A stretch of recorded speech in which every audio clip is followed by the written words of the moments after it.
So, hello guys. So, hindi na ako nagpalit ng damit for this video. So, I conducted only just one day and magkasunod na video ito yung ginawa ko.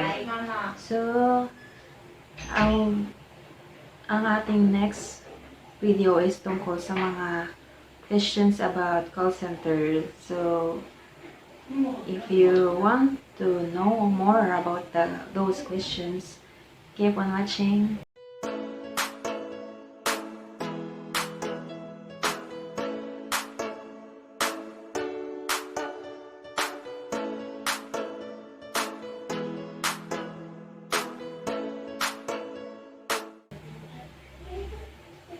So, hello guys, yun na.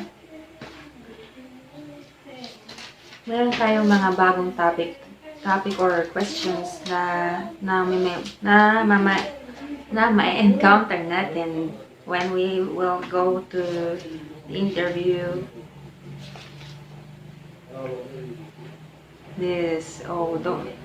Nowadays, because of the because of the pandemic. So ito. So the frequent questions asked for those questions are, tell me about yourself, and next question is, describe your jobs. So ito yung mga questions for the previous job na na-applyan mo before. And why do you want to work in a call center? So this is the usual question na tinatanong when wala pang pandemic noon. So ito. And next question is, what are the benefits you want to gain from the call center? So, yun yung mga benefits. So, kailangan na natin mag-research kung ano mga benefits ang binibigay ng company na ina-applyan natin for us to know and to answer those questions. Aside from that question is, what do you like about the call center that other industries don't have? So, yan. I-specify nyo siya, guys. Bakit doon nyo gusto at hindi sa ibang mga trabaho gaya ng mga hotel. Yan, guys. So, and kung kayo ay hindi to graduate or hindi kayo nag-college, you might encounter this question, like, relate your course to the call center. Yan. So, bibigay ko yun ng mga specific scenarios for that question. Aside from that question is, relate your previous job to the call center. So, ayan.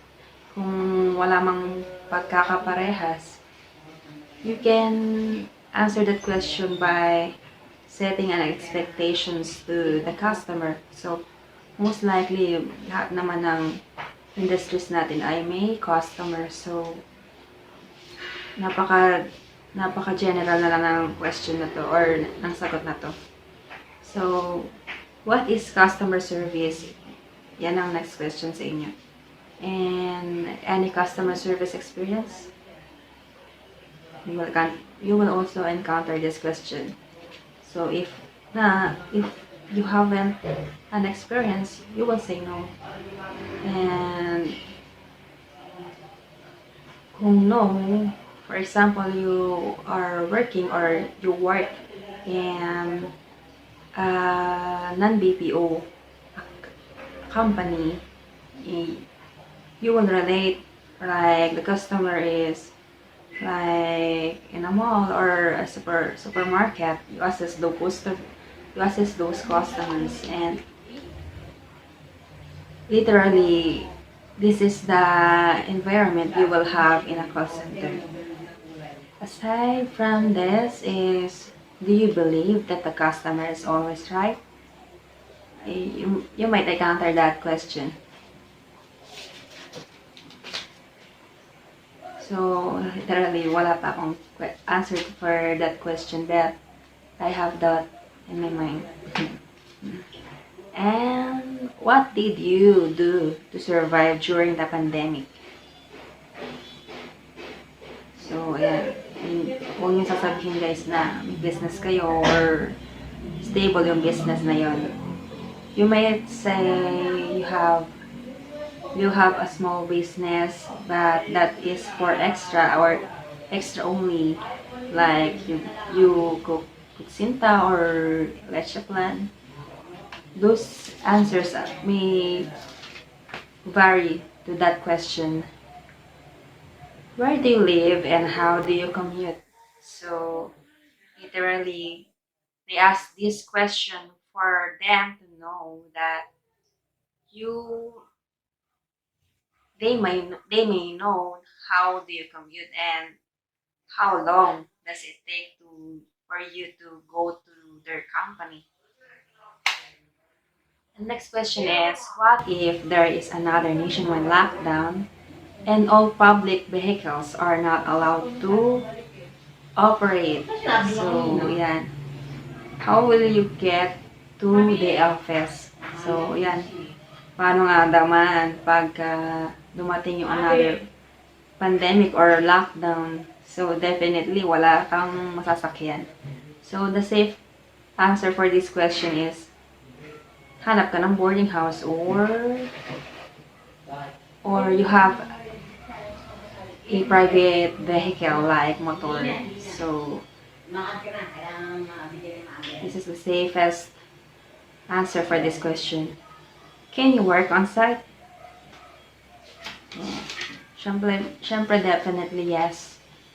Yes is the safest answer for this, because if you say no and you want only for work from home and you are a newbie or fresh applicant for this or fresh employee for this account or call center industry, you don't have the, what do you call this, you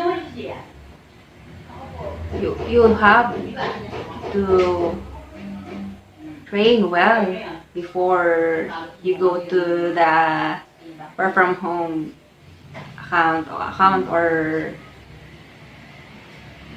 hindi na alam sasabihin.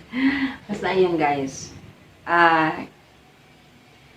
hindi tawag nito, kailangan nyo ng support pag kayo ay mga newbie, hired lang. So, hindi nila ina-allowed yung mga newbie na mag-work from home kasi hindi applicable to for them kasi wala pa silang masyadong knowledge for that position or for that industry.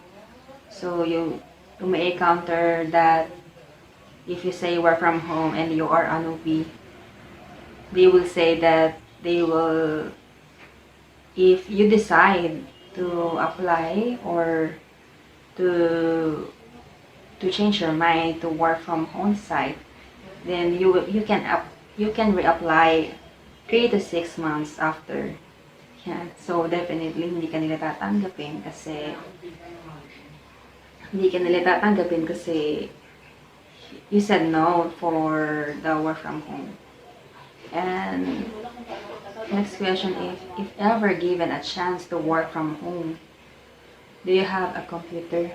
So, yan, definitely kung gusto niyo talaga ng work from home, magpo-provide kayo ng mga equipment nyo like laptop, microphone, headphone, and internet. So, at least ang Mbps ng internet nyo ay 10 Mbps to 30 Mbps. So, may nakita ko kahapon, 30 Mbps ang required nila.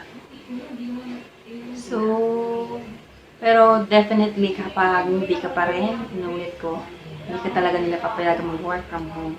So, kailangan nyo muna magkaroon ng experience at least 6 months. So, ayan. Do you have an internet at home? How many Mbps? Ito na yung sinasabi ko kanina. So, how long does it take for you to travel from your house to here? So, most likely hindi nyo sasabihin yung 1 hour kasi or 2 hours kasi pwedeng hindi kayo tanggapin dito. Kasi sabihin, ang isipin nila ay napakatagal naman ng biyahe mo or pwede kang malate most likely in everyday na pasok mo. So, how do you have ito, mga out of the box question pwedeng itanong sa inyo like how do heavy objects float on water? How would you describe euros to blind person? And how would you describe Adam and Eve to a painters? Maraming mga questions regarding to the topic like kailangan mo lang siyang sagutin ng pwedeng papilosa po. Ayan. So, wala namang wrong and right answer for this question. If you were going to die tomorrow, who is the famous person you want to be with? So, ayun pa rin, out of the box question. And, so ito, can you work with different type of people?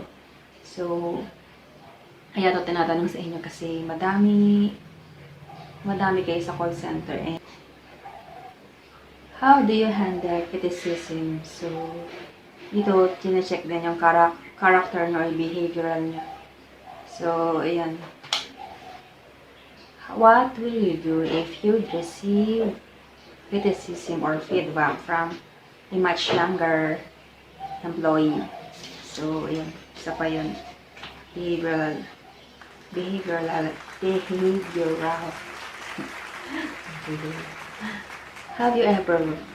Have you ever been in conflict with a coworker before? So, ayan, kung may mga away ba kayong encounter before or you are tawag nito kasama ka sa mga ng away or inaway. Ayan.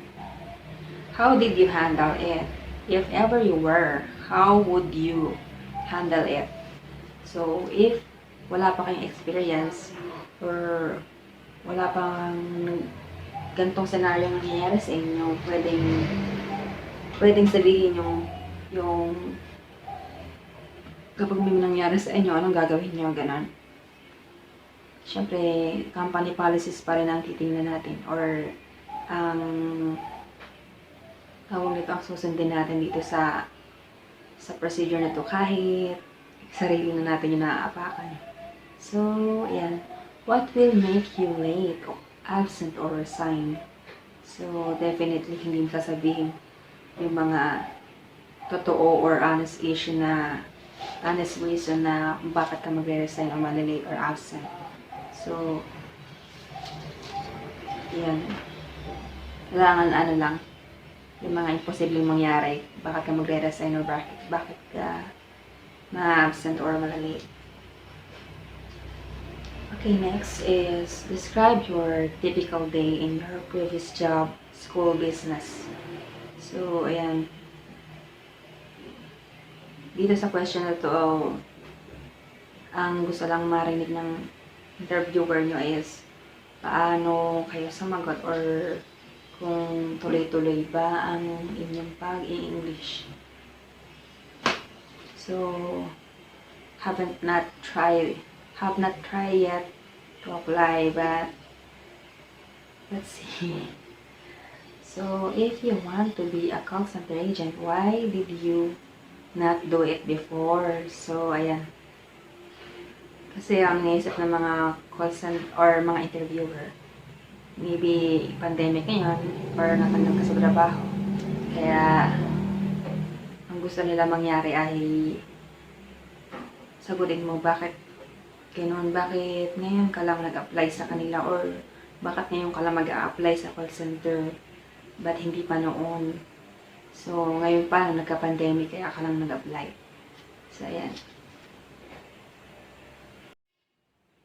So, ayan guys. So, if you want to be, ayan, nasabi ko na pala ito kanina. So, next question is, how will you handle an irate customer? So, itong mga irate customer is yung mga galit na galit na customer. So, ayan. Okay, so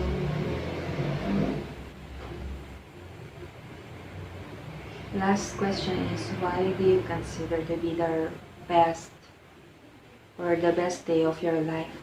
What would you consider to be the best day of your life? Itong mga questions na binigay ko sa inyo guys ay napaka shallow lang or tawag nito. Ito yung mga pwedeng lumabas sa mga questions na ibibigay sa inyo. And most likely, ito tinatanong na sa mga initial. Pero pag final na, it's a different questions also. So,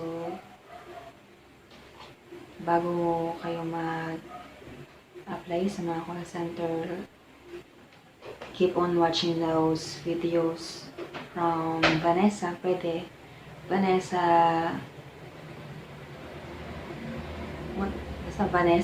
sa hindi ko alam kung Australia or US siya, basta yan yung pinapanood ko. Tapos guys, I will include also kasi I've forgotten the tawag nito channel that I want to endorse to you guys. So para sa mga tips pa more, yan, so just search for Commcube channel, or I will just add the link below to subscription, and just keep on watching for Sir James. So he may also teach you on his videos. So, maraming tips doon na pwede kayong matutunan sa kanya kasi better ang sa'yo sa call center. So, ayan lang. So, supportahan nyo rin siya guys. You may download Lingbee for free trial lang siya. So, you might encounter 7 persons or 7. That's only 7 person that you can call on or you may talk with. So, to practice English. Pero, most likely, hindi siya mga taga-US people or Australia. So, walang mga native speaker there na English ang ginagamit. So, most likely, mga Indonesia, India, basta hindi siya naka-locate sa US or Australia. So, tapos, keep on reading books or file, and sa pronunciation, TH lang, THV, victory, B, boy, and F for fever, and P for pay. You may encounter this for the language test. So, literally sa mga call center na madali lang makapasok, there are only three steps na para makapasok ka guys. So, there's initial there, and what do you call this? Language test or online assessment, and final interview. So, yan yung mga may encounter nyo guys. So, yan. So, bago kayo sumalang sa mga tanungan or call center, kailangan awag na itong na-practice nyo na or dasal-dasal din. Dasal po kayo. Yan. Yan ang pinaka-the best na tawag nito, sandata natin para makapasa tayo. And hindi ibig sabihin guys na nakapasa na kayo sa initial or online assessment or final ay tuloy-tuloy na siya. So, kailangan nyo i-maintain yung inyong grades, or basta may monitorial sila doon na tinatawag na, basta hindi ko alam yung specific term for that, and meron silang minomonitor sa inyo like your attendance or your tawag ito, yung capability niyo na mag-call sa customer, and yung basta most likely attendance lang din siya pag sa mga newbies. So, ayan. So, hopefully may natutunan kayo for this video, and if you want more videos for this topic, just comment there, and I will update you soon for the next video, and just keep on subscribing and on nyo rin yung mga notifications nyo para updated kayo sa mga bagong darating na videos ko. So, thank you. God bless.